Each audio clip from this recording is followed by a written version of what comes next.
உயர்தனை வீடு சேர்க்கும் சைவ சித்தாந்தம். அனைவருக்கும் அன்பு வணக்கம். இறை அருளால் கற்க கசடர அறக்கட்டளையின் முயற்சியில் நம் ஐயா கம்பவாரதி இலங்கை திரு ஜெயராஜ் அருளும் சைவ சித்தாந்த தொடர் வகுப்புகள். 3ஆம் பாடம் ஞானாசிரியர் அருணந்தி சிவாச்சாரியார் அருளிய சிவஞான சித்தியார். உயிர் நோக்கு சிவஞான சித்தியார் சுபக்கம் 66வது வகுப்புக்கு உங்கள் அனைவரையும் அன்புடன் வரவேற்கின்றோம். எல்லாம் வல்ல இறைவனுடைய திருவடிகளை என்னுடைய மனமொழிமைகளால் போற்றி பணிகின்றேன். தத்துவ ஞானத்தை உலகத்திற்கு ஈந்து அறிவுப்பாதையிலும் ஆண்டவனை அடையலாம் என்று வழிகாட்டி நிற்கின்ற தட்சிணாமூர்த்தி சுவாமிகள் திருவடிகளை மனதிருத்தி போற்றுகின்றேன்.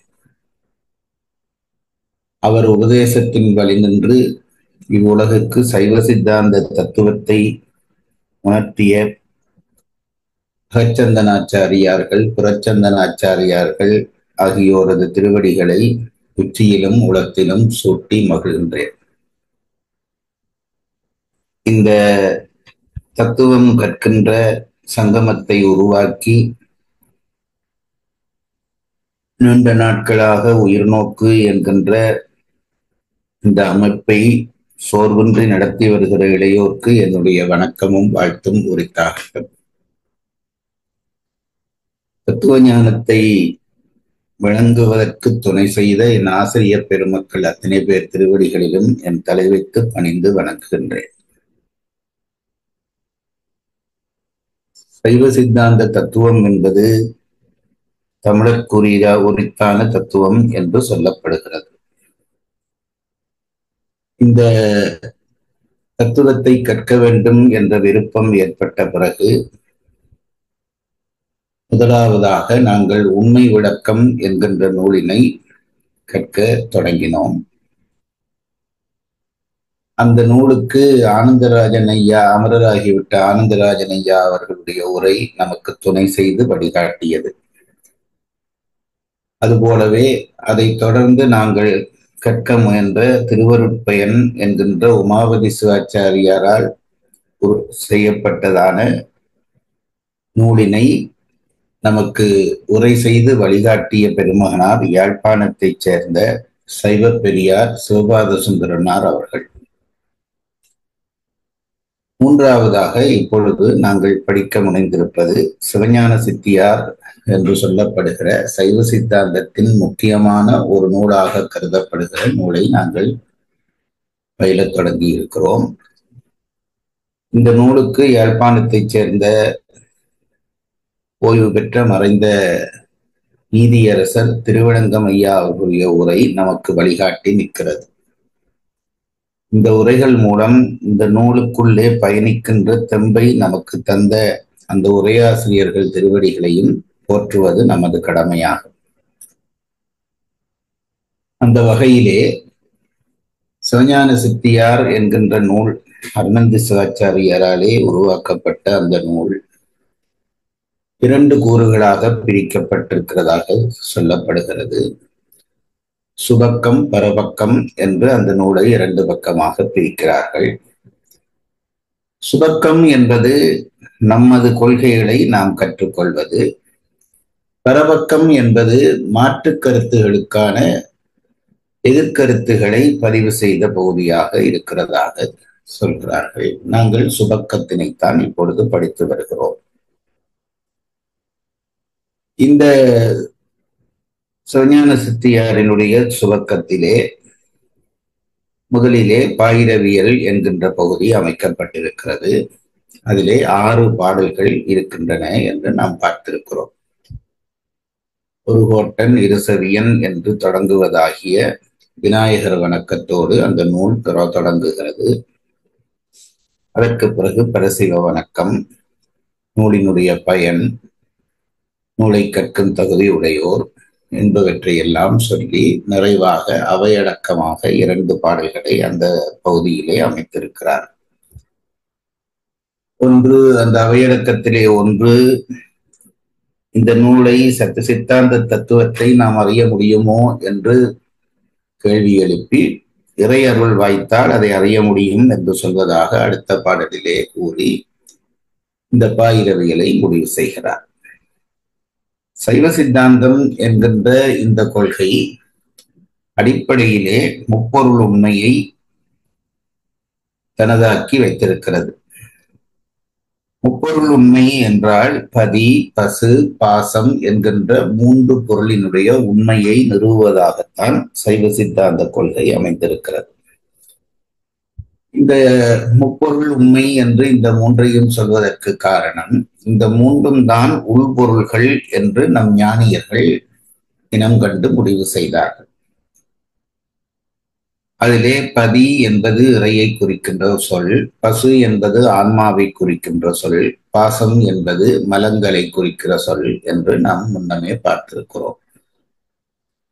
பதியாகிய இறைவன் எப்பொழுதும் ஒன்றாகவே இருப்பான். பசுவாகிய ஆன்மாக்கள் பலராக இருக்கும், எண்ணிலடங்காதவையாக இருக்கும். பாசமாகிய மலங்கள் ஆணவம், கண்மம், மாயை என்று அடிப்படையிலே மூன்றாகி பின்னர் அதை ஐந்தாக உரைக்கிற வழக்கமும் இருக்கிறது என்பதையும் பார்த்தோம்.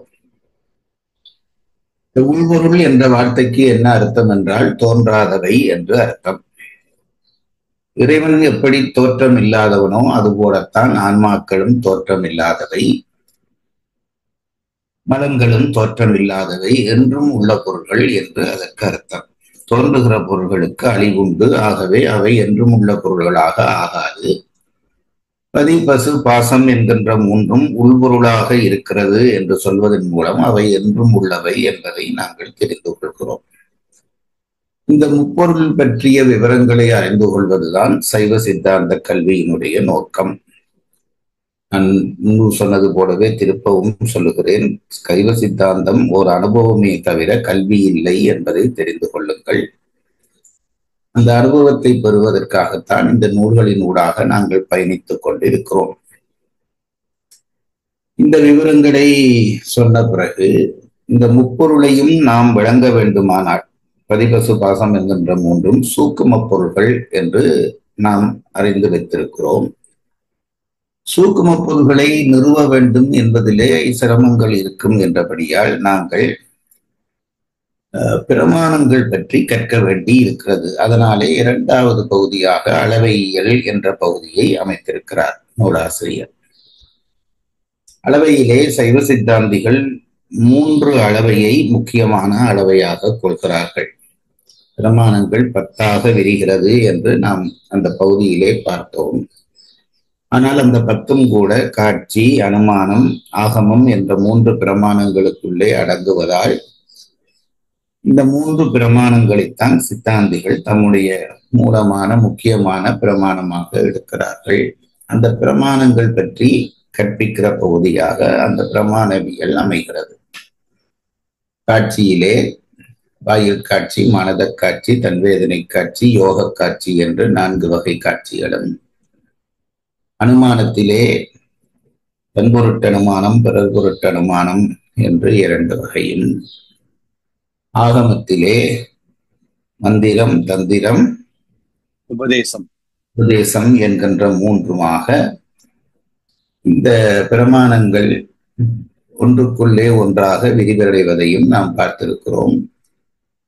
அதிலே இன்னும் ஒரு பகுதி நாங்கள் கற்க வேண்டி இருக்கிறது என்பதை சொல்லிவிட்டு அடுத்ததாக இந்த முப்பொருளிலே எதை முதல் கற்க வேண்டும் என்றால், தமிழர்கள் வரிசை பார்க்கிறவர்கள், உயர்ந்ததை முன்வைத்து தாழ்ந்ததை அதற்கு பிறகு வைப்பது தமிழர்களுடைய பண்பாக இருக்கிற காரணத்தினாலே பதிபசு பாசத்திலே பதி பற்றிய சிந்தனைகளை நூலாசிரியர் தொடங்குகிறார். அதிலே அந்த இறைவன் என்ற ஒருவன் இருக்கிறான் என்ற உண்மையை சொல்ல வேண்டி இருக்கிறது. ஒருவன் இருக்கிறான் என்று உண்மை தெரிந்தால்தான் பிறகு அவன் எப்படி இருப்பான் என்ற விவரங்கள் பற்றி படிக்க முடியும். அதனாலே முதல் பகுதியிலே இறைவனுடைய உண்மை நிலை எடுத்துரைக்கப்படுகிறது. அது எப்படி என்ன சொல்வார்கள்? அது அந்த பகுதியை சொல்லுங்கள். பதி உண்மையும் பதி இலக்கணம். பதியுண்மை பதியிலக்கணம் என்ற 2 பகுதியை சொல்லுகிறார்கள். முதல் பதியுண்மையை விளங்கப்படுத்தி பதி இல்லை என்கின்ற மாற்று மதத்தவர்களுடைய கொள்கைகளுக்கான மறுப்புகளை எல்லாம் எடுத்துச் சொல்லி அதற்கு பிறகு பதி இலக்கணத்துக்குள்ளே வருகிறார். இறைவன் என்ற ஒருவன் இருக்கிறான், அவன் பிரபஞ்சத்தை காரியப்படுத்துகிறான் என்ற விவரங்களை எல்லாம் சொல்லிவிட்டு பிறகு பதி இலக்கணத்துக்குள்ளே நுழைகிறோம். அந்த இறைவனுக்கு வடிவம் உண்டு என்பதாக நம்முடைய சைவ சித்தாந்தம் சொல்கிறது. அந்த வடிவத்தை 2 நிலையாக பிரித்துக் கொள்கிறார்கள். ஒன்று சொரூப நிலை, அடுத்தது தடத்த நிலை என்று 2 வகையாக பிரித்துக் கொள்கிறார்கள். சொரூப நிலை என்பது நம் சிந்தைக்கு அகப்படாத இறைவனுடைய நிலை என்று பேசப்படுகிறது. சித்தமும் செல்லா சேட்சியன் காண்க, நூலறிவர உணரா நுண்ணியோன் காண்க என்று திருவாசகம் பேசுவதெல்லாம் அந்த நிலையைத்தான் என்கிறார்கள். அதனாலே சொரூப நிலை என்பது சைவ சித்தாந்திகளுக்கு மட்டும் உரிய சிறப்பு நிலை என்று சொல்கிறார்கள். சைவ சித்தாந்திகளாலே மட்டும் இனங்காணப்பட்ட சிறப்பு நிலை என்கிறார்கள். சொரூப நிலை இறைவனுக்கு என்ன பெயர் என்று நாம் முடிவு செய்ய முடியாது, என்ன வடிவம் என்று முடிவு செய்ய முடியாது. நம்மால் முடிவு செய்ய முடியாத ஒரு நிலையிலே இருக்கிற இறைநிலையைத்தான் சொரூப நிலை என்று சொல்கிறோம். உலகெல்லாம் உணர்ந்து ஓதற்கரியவன் என்று சேக்கிழார் பெருமான் தொடங்குகிற அந்த ஓதுதற்கரியவன் என்கின்ற அந்த வார்த்தை சொரூப நிலையை சுட்டுவதாக நம் பெரியவர்கள் சொல்கிறார்கள். அதனாலே எல்லா சமயங்களும் நம் சமயங்களுக்குள்ளே வந்து பொருந்துகிற வாய்ப்பு இந்த சொரூப நிலையினாலே நமக்கு ஏற்படுகிறது. இவன்தான் இறைவன் என்றோ இதுதான் அவனுடைய நாமம் என்றோ சுட்டி விட்டோமானால் மற்றைய சமயங்கள் நம்மை விட பொருந்தாகத்தான் நிற்கும், விலகி நிற்கும். ஆனால் இது நாமம் இது வடிவம் என்று தெரியாத ஒன்றுதான் அந்த மூல இறைவன் என்று சொன்னதனாலே வேறு எந்த மதத்தவர் எந்த சமயத்தை சொன்னாலும், எந்த நாமத்தை சொன்னாலும், எந்த வடிவத்தை சொன்னாலும் அது நம்முடைய இந்த சொரூப நிலைக்குள்ளே பொருந்தி எல்லா சமயத்தையும் நம்முடைய சமயம் உள்வாங்கி நிற்கிறது என்பதை நாம் தெரிந்து கொள்ள வேண்டும். மறு சமயங்கள் மாள பேதகம் செய்வாய் போற்றி என்ற அந்த தொடரை அப்படித்தான் பொருள் கொள்கிறார்கள். மாலை என்பது உள்வாங்குவது என்பதாக அமைகிறது என்று நான் முன்னமும் சொல்லி இருக்கிறேன். ஆகவே இந்த சொரூப நிலை இறைவன், அதனாலேதான் நம்முடைய அடியார் பெருமக்கள் பாடுகிற பொழுது இப்படியன் இன்னரத்தன் இவ்வண்ணத்தன் இவன் இறைவன் என்றொழுதி காட்டொனாதே என்றும் ஒரு நாமம் ஓருருவம் ஒன்றுமில்லார்க்கு 1000 திருநாமம் சூட்டி தெள்ளனம் கொட்டவமோ என்றும் பாடியதற்கு காரணம் இதுதான். அந்த சொரூப நிலை என்பது நம் விளக்கத்துக்கு அப்பாற்பட்ட நிலை. அப்படியே இறைவன் நம் விளக்கத்துக்கு அப்பாற்பட்டவனாக இருந்து விட்டால் ஆன்மாக்களுக்கு இறைவனாலே பயன் ஏதும் கிடையாமல் போய்விடும். ஆன்மாக்களை ஒய்யச் செய்ய வேண்டியது இறைவனுடைய பொறுப்பு. பேரறிவாளனாகிய இறைவன் சிற்றறிவுடைய உயிர்களை காக்க வேண்டும், கருணை செய்ய வேண்டும் என்பதனாலே அந்த சொரூப நிலையிலே இருந்து இறைவன் சற்று இறங்கி வருகிறார். அப்படி இறங்கி வருகிற பொழுது அந்த நிலையை தடத்த நிலை என்று சொல்கிறார்கள். அந்த தடத்த நிலையிலே இறைவனுக்கு 3 வடிவங்கள் உண்டு என்கிறார்கள் சித்தாந்திகள். அந்த வடிவங்கள் என்னவென்று கேட்டால், ஒன்று அருவம், வடிவமற்ற நிலை. அடுத்தது அருவுருவம், வடிவமும் வடிவமற்ற நிலையுமாக இருக்கிற நிலை. 3வது உருவம், வடிவநிலை என்று 3 நிலை தடத்தத்துக்குள்ளே அமைகிறது என்கிறார்கள். இந்த வடிவமற்ற நிலை நான் முன்பும் சொல்லி இருக்கிறேன், மீளவும் சொல்லுகிறேன். வடிவமற்ற நிலையும் நாங்கள் சொன்ன சொரூப நிலையும் ஒன்றா என்றால் இல்லை. சொரூப நிலை என்பது நம் புத்திக்கே அகப்படாத ஒன்று. வடிவமற்ற அருவநிலை என்பது இறைவனுக்கு வடிவம் இல்லை என்பது நம் புத்தியாலே பற்ற முடிகிறது. வடிவம் இல்லை என்பதை நாம் விளங்க முடிகிறது. ஆகவே அது தடத்த நிலைக்குள்ளே வருகிற ஒரு பகுதி. பல பேர் இந்த இடத்திலே குழம்புவார்கள் என்றபடியால் சொல்லுகிறேன். சொரூபம் அருவத்திலே நாங்கள் அதற்கான வடிவம் காண முடியாதே தவிர அருவம் என்ற ஒன்று இருக்கிறது என்பதை நாம் புரிந்து கொள்ளலாம். சொரூபத்திலே அதை கூட நாம் புரிந்து கொள்ள முடியாது என்கிறார்கள். அந்த வகையிலே அருவ நிலையிலே நின்று நிற்கிறான். அது ஞானியர்களுக்கும் யோகிகளுக்கும் பெற்றக்கூடிய ஒரு வடிவ நிலை. அவர்களுக்கு உருவம் தேவையில்லை, நாமம் தேவையில்லை. அந்த நிலையிலே அவர்கள் யோகிகள் வழிபடுவார்கள். ஆனால் சாதாரணவர்களுக்கு அது சத்தியம் இல்லை என்றபடியால் இறைவன் இன்னும் கீழே இறங்குகிறான். அருவுருவமாக தன்னை ஆக்கிக் கொள்கிறான். அருவுருவம் என்பது வடிவமும் வடிவமற்றதுமாக இருக்கக்கூடிய நிலை. நாங்கள் சதாசிவம் என்று சொல்லுகிற சிவதத்துவத்துக்குள்ளே வருகிற அந்த சதாசிவ தத்துவம் என்பது அருவுருவ நிலையை குறிப்பது. வடிவமும் வடிவம் இல்லாமலும் இருப்பது. அதைத்தான் நாங்கள் லிங்கம் என்று சொல்கிறோம். லிங்கத்துக்கு வடிவம் உண்டா என்றால் ஏதோ வகையிலே ஒரு வடிவம் உண்டு. வடிவம் இல்லையா என்றால் உறுப்புகள் இல்லாததினாலே வடிவம் இல்லை என்றும் சொல்லலாம். இதைத்தான் அருவுருவம் என்று சொல்கிறோம். அதற்கு பிறகு மூன்றாவது நிலையிலே, அது கூட எல்லாராலும் பற்றக்கூடிய நிலை இல்லை. அது கிரியை வழிபாட்டுக்குரியவர்களுக்குத்தான் அந்த வழிபாட்டு நிலை என்கிறார்கள். சாதாரணர்களுடைய தொகைதான் அதிகமாக இருக்கிறது. அவர்களுக்காக இறைவன் உருவ நிலை கொள்கிறான். அந்த உருவ நிலையைத்தான் நாங்கள் இறைவனுடைய வடிவங்கள் என்று பேசுகிறோம். அந்த அருவம், அருவுருவம், உருவம் என்று வருகிற பொழுது அது சாதாரண சரியை வழிபாட்டுக்குரியவர்களுக்கான அந்த வடிவ நிலையாக அது அமைகிறது. இறைவன் இந்த மூன்று நிலையும் கொள்வான் என்று சித்தாந்திகள் சொல்லி போகிறார்கள். இதை சொல்கிற பொழுது மாற்று மதத்தவர்களுக்கு, மாற்று கொள்கையாளர்களுக்கு ஐயம் கிளம்புகிறது. இறைவனுக்கு உருவம் உண்டு என்று எப்படி சொல்வீர்கள்? அருவம் என்பதுதானே இறைவனுக்கு உண்மையான நிலையாக இருக்க முடியும் என்ற கேள்விகளுக்கு வேதங்களினுடைய ஸ்லோகங்களை பிரமாணமாக காட்டி இறைவனுக்கு உருவம் உண்டு என்பதை நிறுவி போகிறார்கள். அந்த உருவ நிலை பற்றி பேசுகிற இடத்திலே தான் நாங்கள் இப்பொழுது நிற்கின்றோம். அந்த உருவ நிலை என்பது அடிப்படையிலே எப்படி அமைகிறது என்றால், இறைவனுடைய அத்துவாக்கள் என்று சொல்லப்படுகிற 6 நிலையிலேயும் இறைவனுடைய உருவ வடிவ அமைப்பு பொருந்தி இருக்கிறது என்கிறார்கள்.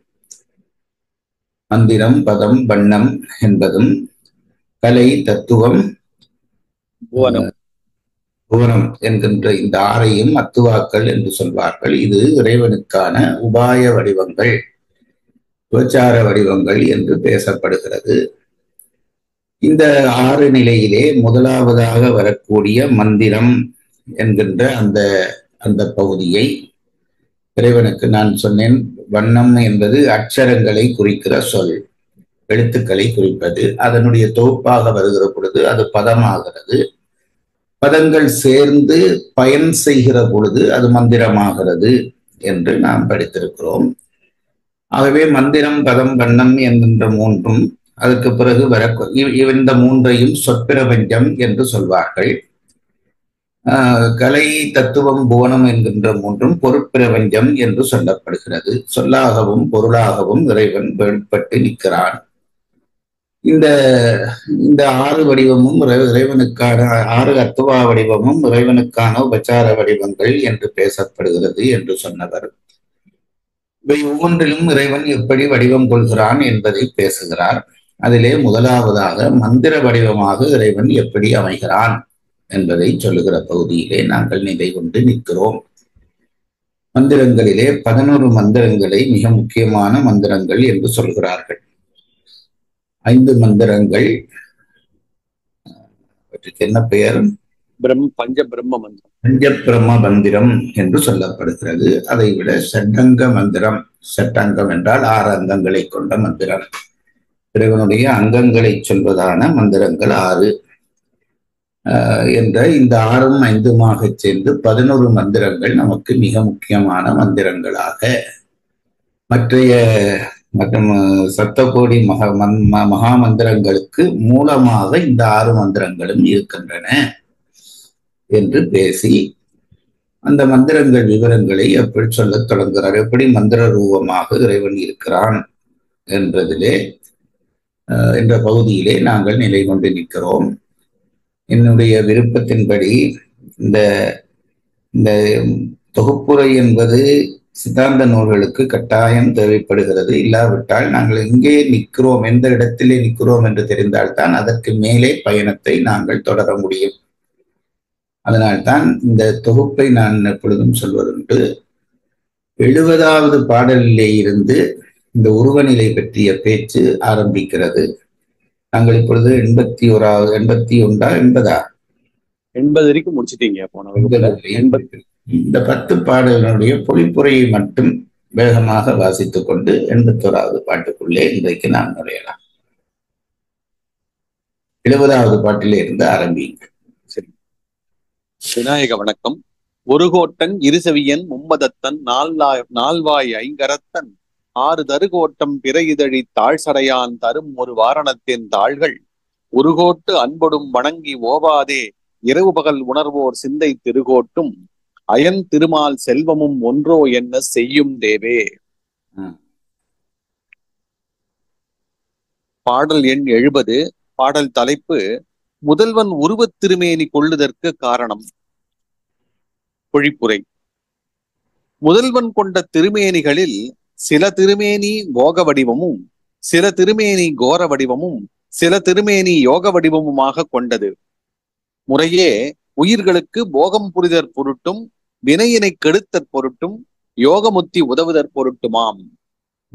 போகம் யோகம் புரிகிறது. கோரம் என்பது அழிப்பதற்காக இறைவன் எடுக்கிற வடிவங்கள்.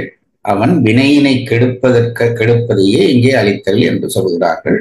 ஆகவே இறைவன் போக வடிவம், கோர வடிவம், யோக வடிவம் என்று 3 வடிவங்கள் எடுக்கிறான். உயிர்களின் பொருட்டு அந்த வடிவங்களை எடுக்கிறான் என்கிறது இந்த பாடல்.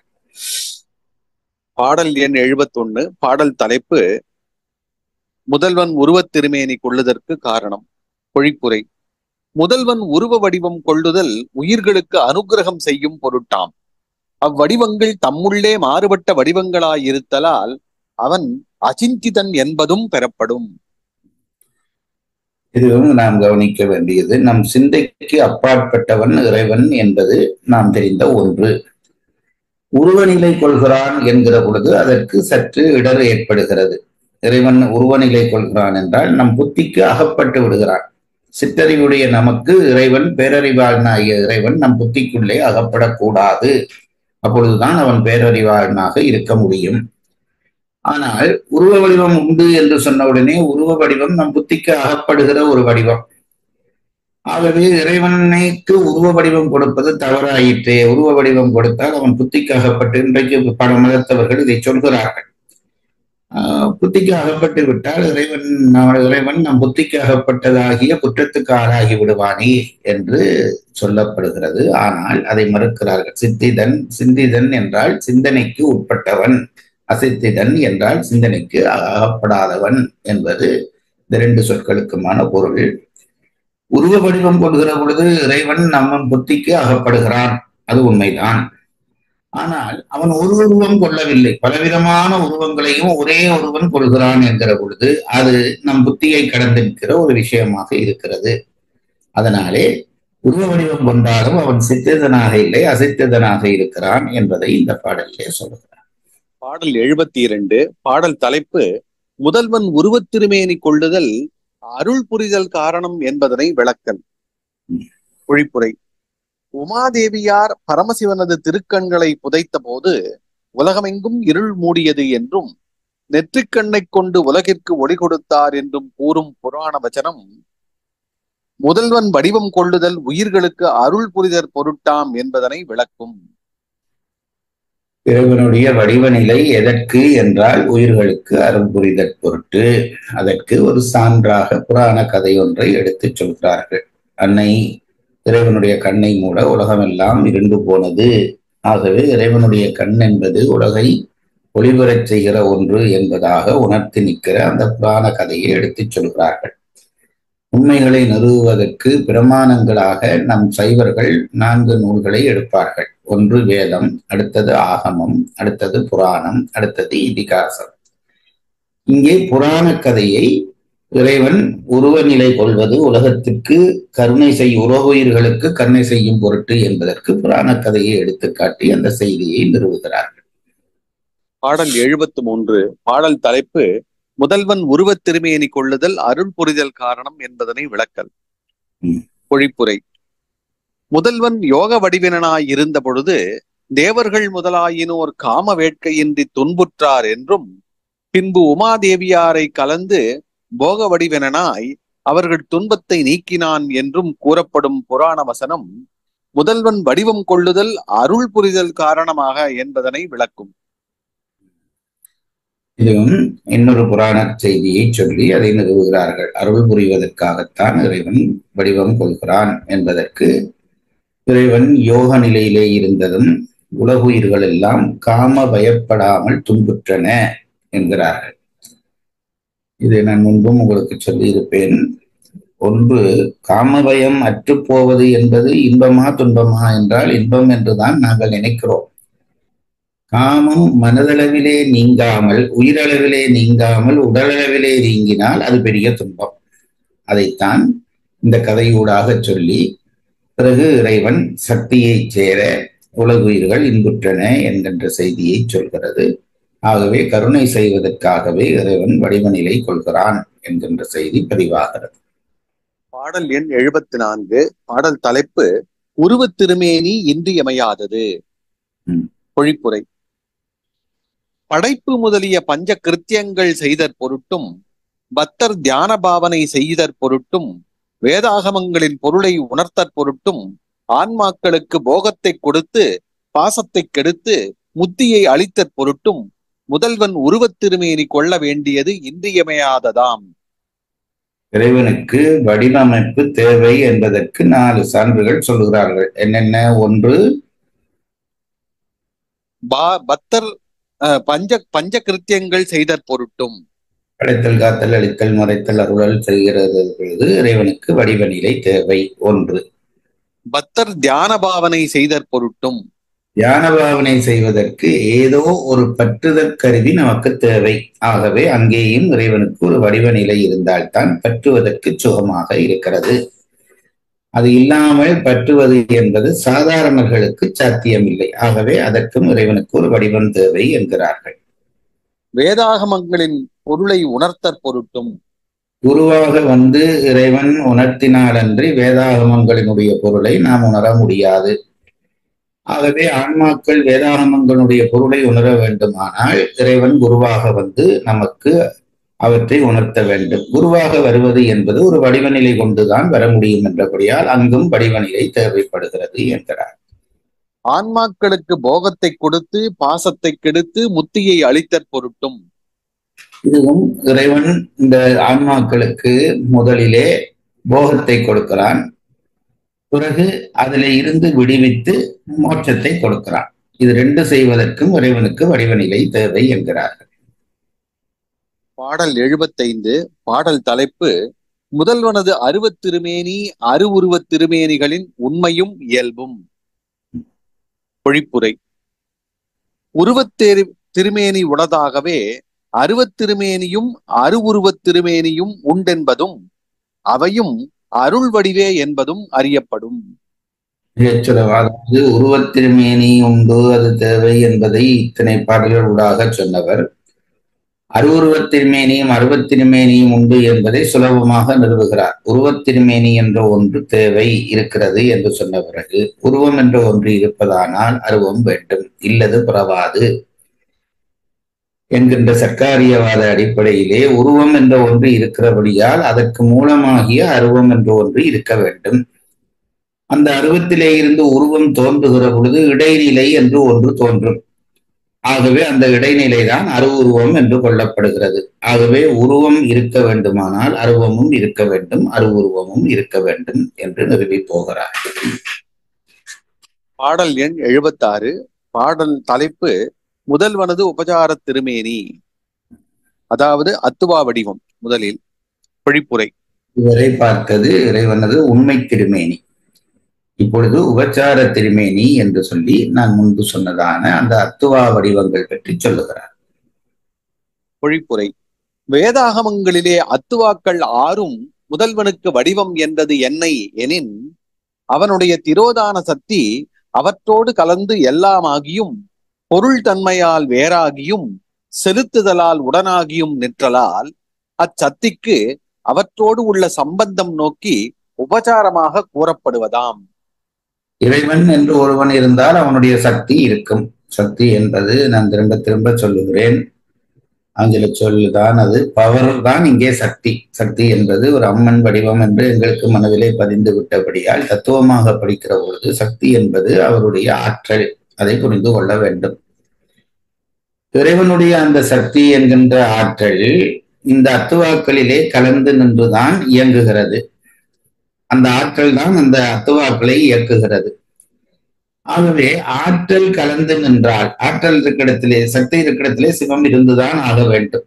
ஆகவேதான் இந்த அத்துவாக்களை இறைவனுடைய சக்தி ஒன்றாயும் வேறாயும் உடனாயும் நின்று இயக்குகிற காரணத்தினாலே அந்த சக்தி நிற்கிற இடத்திலே சிவனும் நிற்பான் என்ற அடிப்படையிலே தான் அத்துவாக்களையும் இறைவனுடைய உபச்சார திருமேனியாக கொள்கிறார்கள். பாடல் எண் 77 மற்றும் 78. பாடல் தலைப்பு மந்திர வடிவம். பொழிப்புரை.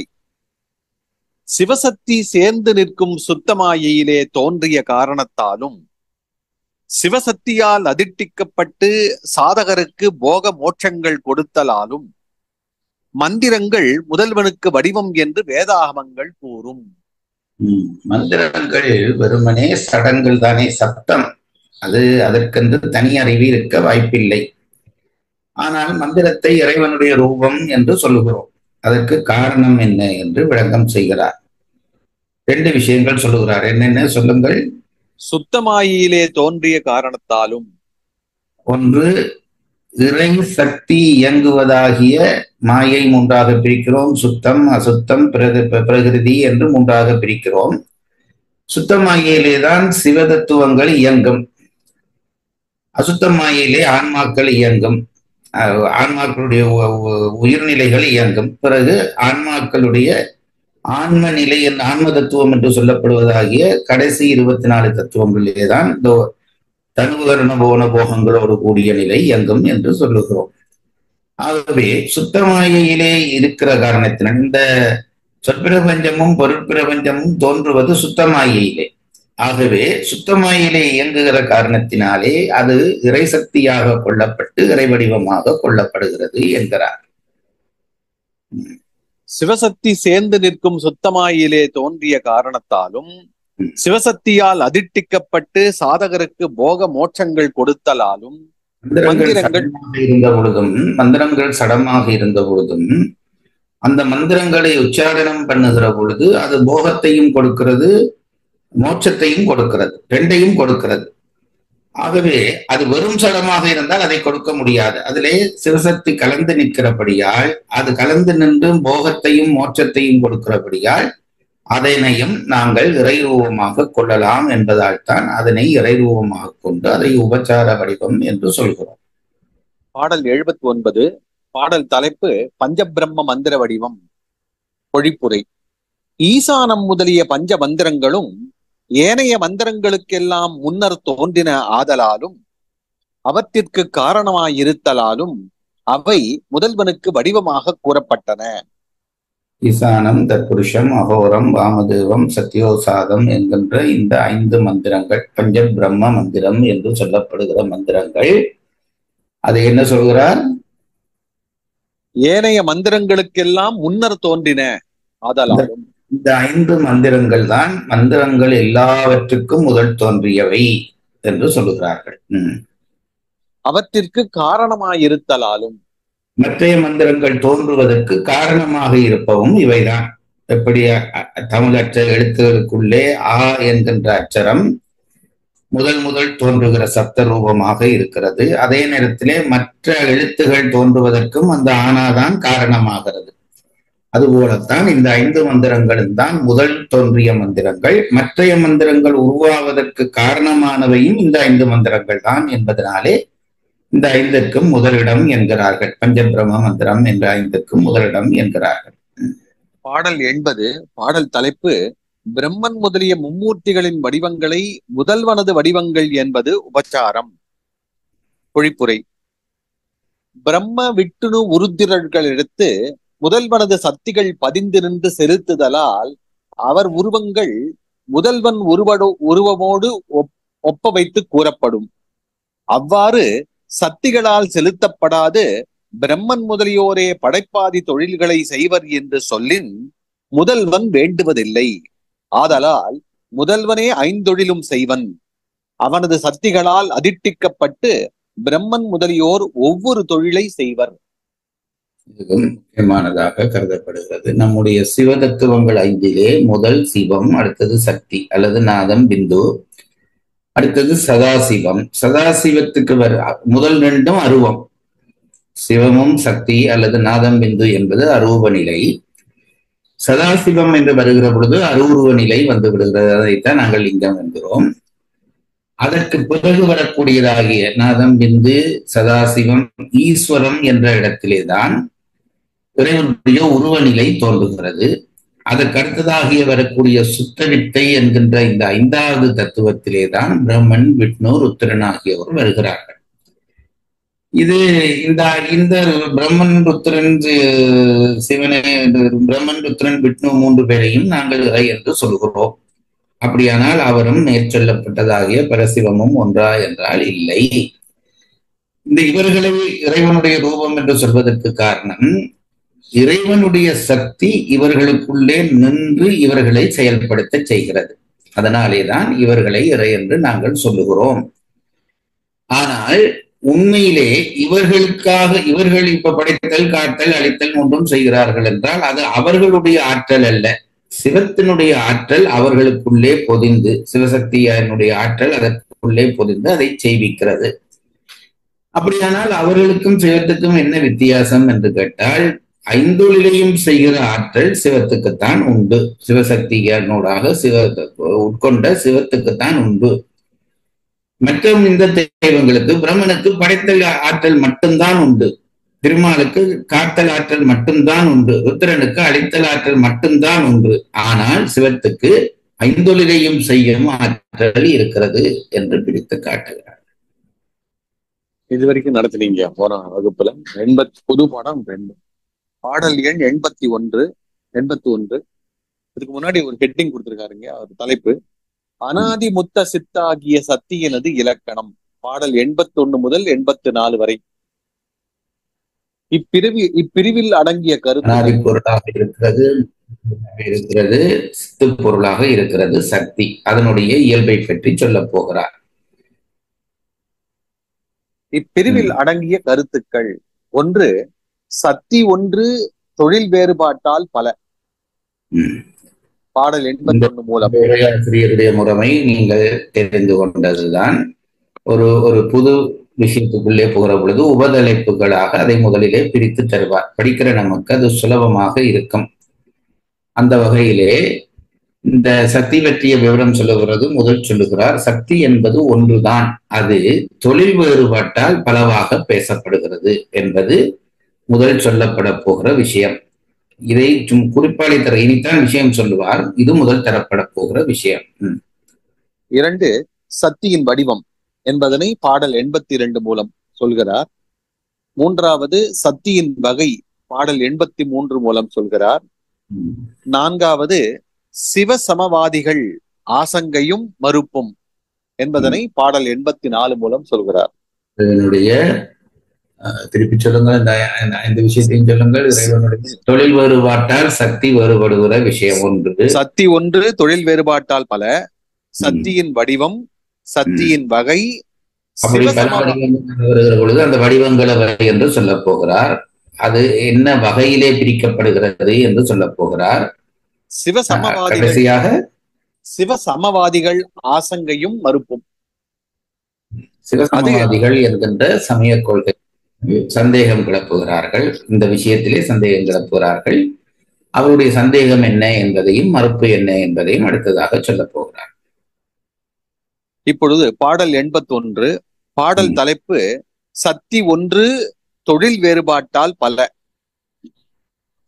சக்திதான் பலவோ எண்ணில் தான் ஒன்றே அநேகமாக வைத்திடும் காரியத்தால் மந்திரி ஆதிக்கெல்லாம் உய்த்திடும் ஒருவன் சக்தி போல் அறனுடையதாகி புத்தி முத்திகளை எல்லாம் புரிந்து அவன் நினைந்த ஆறாம். சக்திக்கு வடிவங்கள் பல. அதைத்தான் அநேகம் என்கிறார்கள். இந்த அநேகம் என்ற சொல் நமக்கு மொழி பரிச்சயம் வந்து விட்டபடியால், ஏகம் என்றால் ஒன்று, அதற்கு முன்னுக்கு ஆ என்ற அந்த அகர ஓசை சேர்கிற பொழுது 3 விதமான பொருள்கள் வரும் என்று நாங்கள் படித்திருக்கிறோம். அதிலே ஒன்று மறுதலை, அடுத்தது என்ன, மற்ற 3 அண்மை இன்மை. அண்மை இன்மை மறுதலை என்ற 3 பொருட்கள் வரலாம். ஆனாவை முன்னுக்கு போட்டு விட்டால் ஒரு சொல்லுக்கு இந்த 3 பொருளும் வரலாம். இங்கே ஏகம் என்கின்ற சொல்லிலே ஆ போட்டு விட்டபடியால் மறுதலையாக பல வடிவங்கள், ஏகம் என்றால் ஒன்று, அநேகம் என்றால் பல வடிவங்களை கொண்டது என்று அர்த்தம் என்பதை வைத்துக்கொண்டு சக்திக்கு இந்த அநேக வடிவங்கள் வந்த விவரங்கள் சொல்ல போகிறார். படியுங்கள். பொருளுரை. சத்திதான் பலவோ எண்ணில் சத்திகள் அநேகமோ என்று கேட்கின், தான் ஒன்றே காரியத்தால் அநேகமாக வைத்திடும். சக்தி ஒன்றே பிரம்மன் முதலியோரிடத்து நின்று செய்யும் தொழில் வேறுபாட்டால் சனனி முதலிய பல சக்திகளாக வைத்து எண்ணப்படும். அதாவது இதை சுலபமாக விளங்குவதற்கு என்ன வழி என்றால், இப்பொழுது நமக்கு ஒரு எதிரி வந்து நிற்கிறான், என்னை அடிக்க வருகிறான், அவனை நான் குத்துகிறேன் கையாலே, இது ஒரு சக்தி. அதுபோல எனக்கு தேவையான ஒருவன் அல்லது என்னுடைய அன்புக்குரியன் வந்தால் அவனை அணைத்துக் கொள்கிறேன். அப்பொழுது அணைத்தலாகிய சக்தி, முதல் இடித்தலாகிய சக்தி, அது மாதிரி உண்கிற பொழுது உண்டலாகிய சக்தி, குடிக்கிற பொழுது குடித்தலாகிய சக்தி. இப்போ செயல் வேறுபாடுகளாலே சக்தி பிரித்து சொல்லப்படுகிறது தவிர சக்தி என்பது ஒன்றுதான். இப்போ ஒருவனை அடிப்பதற்கான சக்தி என்று தனி ஒரு சக்தி, அணைத்துக் கொள்வதற்கான சக்தி என்று ஒரு தனி சக்தி என்று சக்தி இல்லை. எங்களுடைய செயல் வேறுபாடுகளாலே சக்திகள் பலவாக உரைக்கப்படுகிறதே தவிர சக்தி என்பது ஒன்றுதான் என்பது போல இறை சக்தியும் ஒன்றுதான். அது அது செய்கிற தொழில் வேறுபாட்டினாலே வேறு வேறு பெயர்கள் பெறுகிறது. வேறு வேறு பெயர்கள் பெறுகிறது என்பதற்காக அவை வேறு வேறு சக்திகள் என்று கொள்ளக்கூடாது என்று சொல்கிறார். சத்திதான் பலவோ எண்ணில் தான் ஒன்றே காரியத்தால் அநேகமாக வைத்திடும். சக்திகள் அநேகமோ என்று கேட்கின், சக்தி ஒன்றே பிரம்மன் முதலியோரிடத்து நின்று செய்யும் தொழில் வேறுபாட்டால் சனனி முதலிய பல சக்திகளாக வைத்து எண்ணப்படும். அது சக்திகள் விவரங்கள் பிறகு சொல்ல போகிறார். அதிலே எப்பவும் நீண்ட ஒரு பட்டியல் சொல்ல வேண்டுமானால் அந்த பட்டியலுடைய முதல் சொல்லை சொல்லி முதலிய என்று போட்டால் அது போன்ற என்ற அர்த்தத்திலே வந்துவிடும். ஆகவே முதலாவது சக்தியாகிய சனனியை சொல்லி சனனி முதலிய என்று பல வடிவங்கள் இருக்கிறது என்றால் தொழில் வேறுபாட்டால் இந்த பெயர் வந்ததே தவிர மற்றும்படிக்கு சக்தி ஒன்றேதான் என்கிறார். மந்திரி ஆதிக்கெல்லாம் உய்த்திடும் ஒருவன் சக்தி போல், அது அமைச்சர், படைத்தலைவர், பாடிகாவலர் முதலியாயினோரிடத்து தொழில் வேறுபாட்டால் பல வகைப்பட நின்று செலுத்தும் அரசனது சக்தி ஒன்றாயிருத்தல் போலாம். நல்ல இலகுவான ஒரு உதாரணத்தை எடுத்து தருகிறார். இப்போ மந்திரிக்கென்று சில அனுமதிகள் உண்டு, மந்திரிக்கென்று சில அனுமதிகள் உண்டு. அதுபோல படைத்தளபதிக்கு என்று சில அனுமதிகள் உண்டு. அதுபோல அந்த அரச தொழில்களில் ஒவ்வொருவருக்கும் ஒவ்வொரு சக்தி உண்டு. இப்ப கட்டைக்கோடியிலே இருக்கக்கூடிய கிராம அதிகாரிக்கு கூட சில காரியத்தை செய்து கொடுக்கக்கூடிய அதிகாரம் உண்டு. அந்த அதிகாரம் அவர்களுடைய அதிகாரம் இல்லை, அவர்களுக்கு வழங்கப்பட்ட அதிகாரம். அவர்களுக்கு உரிய அதிகாரம் இல்லை, அவர்களுக்கு வழங்கப்பட்ட அதிகாரம். நாளைக்கு அடுத்த நாளே தலைமையாக இருக்கக்கூடிய அரசன் இவருக்கு இந்த பதவி இல்லை என்று சொல்லிவிட்டால் அவருடைய அந்த அதிகாரம் போய்விடும். ஆனால் அதிகாரம் வழங்குகிற அரசனுடைய அதிகாரம் எப்பொழுதும் இருக்கும்.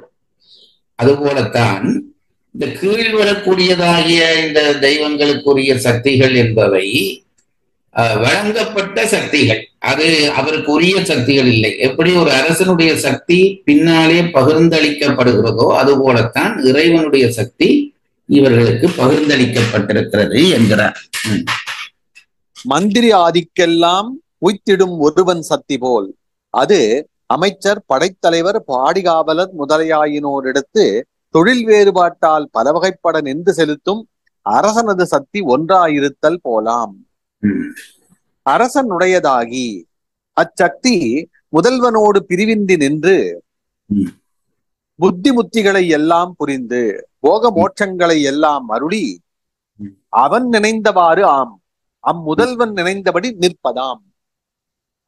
இந்த சக்தி எல்லாம் இப்போ கிராம அதிகாரியிடம் செல்வது அல்லது கலெக்டரிடம் இருக்கிறது, அப்படி சக்திகள் பிரிக்கப்பட்டிருக்கிறதே. இந்த சக்திகள் எல்லாவற்றுக்கும் உரியவன் அந்த மூலத்தலைவன், அவனுக்குத்தான் அந்த சக்தி எல்லாம் உண்டு. அதனாலதான் கீழே உள்ளவர்கள் யாராவது குற்றம் செய்தால் அந்த குற்றத்திலே பங்கு தலைவனுக்கு உண்டு என்று எடுக்க வேண்டி இருக்கிறது. இன்றைக்கு அதை மறுக்கிறார்களே தவிர, தலைவனாக இருக்கிறவனுடைய சக்தி தான் எங்கும் போகிறது என்றால் அவனுடைய இயக்கம்தான் எங்கும் நடக்கிறது. ஆகவே அந்த இயக்கத்திலே எங்காவது ஒரு குறை நிகழ்ந்தால் அதிலே அவனுக்கும் பங்குண்டு என்றுதான் எடுக்க வேண்டும். எனக்கு தெரியாது என்று சொல்லுகிற உரிமை கிடையாது. ஆகவேதான் தலைவனாக இருக்கக்கூடிய இறைவனுடைய சக்தி பலவாக பகிர்ந்தளிக்கப்பட்டு அங்கு நிற்கிறது. ஆனால் அதனுடைய அந்த ஒரிஜினல் என்பது, அதுக்கு உரியது என்பது அவனுக்கு தலைவனுக்குரிய சக்தி தான். மற்றவையெல்லாம் நின்று போகக்கூடியவை என்பதை தெரிந்து கொள்ள வேண்டும் என்கிறார். படிங்கிற அந்த வசனத்தை. அரசனுடையதாகி புத்தி முத்திகளை எல்லாம் புரிந்து அவன் நினைந்தவாறாம் அச்சக்தி முதல்வனோடு பிரிவின்றி நின்று போக மோட்சங்களை எல்லாம் அருளி அம்முதல்வன் நினைந்தபடி நிற்பதாம். இவ்வளவுதான். அவனுடைய இஷ்டப்படிதான் இந்த சக்திகள் இயங்க முடியும். நாங்க சக்திகள், பல சக்திகள் என்று ஜனனி முதலிய பல சக்திகள் என்றால் அவை ஏன் அப்படி பல சக்திகள் ஆகின என்றால் வேறு வேறு காரியங்களை செய்வதால் அந்த பெயர் வந்தது. ஆனால் அந்த சக்திகள் எல்லாமே முதல்வனது விருப்பப்படி நடப்பவையாகத்தான் இருக்க வேண்டும். ஏனென்றால் அந்த மூல சக்தி என்பது இறைவனுடைய சக்தி தான். தொழில் வேறுபாட்டாலே வேறு பெறுகிறதே தவிர அவற்றுக்கென்று தனி நிலை இல்லை என்கிறார். குறிப்புரை. மந்திரி ஆதிக்கெல்லாம் அரசனுடைய சக்தி ஒன்றே. மந்திரிகள், படைத்தலைவர், பாடிகாவலர் முதலியாயினோரிடத்து நின்று தொழில் செய்யும் பொழுது அத்தொழில் வேறுபாட்டால் பல வேறு வகைப்படுகின்ற தன்மை போல சிவசக்தி ஒன்றே ஆயினும் அயனிடத்து நின்று படைத்த தொழில் செய்யும் பொழுது சனனி எனவும், அரியனிடத்து நின்று காத்த தொழில் செய்யும் பொழுது உரோதயித்திரி எனவும் இவ்வாறு பலவேறு வகைப்படும். அவர் செய்யும் செயல்கள் முதல்வன் நினைந்தபடி அன்றி ஆகாமையால் அவரிடத்து நின்று நடத்துவது சிவசக்தியே என்பது பெறப்படும். மூல சக்திக்கு சிவசக்தி என்று பெயர். சிவனுடைய சக்தி அது பிரம்மனிடம் நின்று செயல்படுகிற பொழுது அதற்கு ஜனனி என்று பெயர். திருமாலிடம் வேலை செய்கிற பொழுது உரோதயத்ரி என்று அதற்கு பெயர். இப்படி ஒவ்வொரு வேலை செய்வதற்கு ஒவ்வொரு தெய்வங்களிடம் நின்று இயங்குகிற பொழுது அந்த சக்தி வேறுபாட்டால் வேறு வேறு பெயர்கள் கொள்ளும். ஆனால் மூல சக்தி சிவசக்தி தான். அந்த வேறு வேறு பெயர்களோட சக்திகள் இருக்கிறபடியால் சக்திகள் பலவோ என்ற ஐயம் ஏற்படும். அப்படி இல்லை, ஒரே சக்தி தான். தொழில் வேறுபாட்டால் வேறு வேறு பெயர்கள் பெறுகிறது என்கிறார். தக்கன் வேள்வி செய்த பொழுது அயன் முதலாயினோர் அதற்கு துணைவராய் நின்றும் முதல்வன் நினைந்தபடி அவ்வேள்வி அழிக்கப்பட்டதாயிற்று. இது ஒரு உதாரணம் சொல்றாரு. ஒரு புராண கதை ஒன்றை சொல்லுகிறார். தக்கன் வேள்வி செய்கிறான். மாமனாருக்கும் மருமகனுக்கும் சண்டை என்று நடக்கிற சண்டைதான்.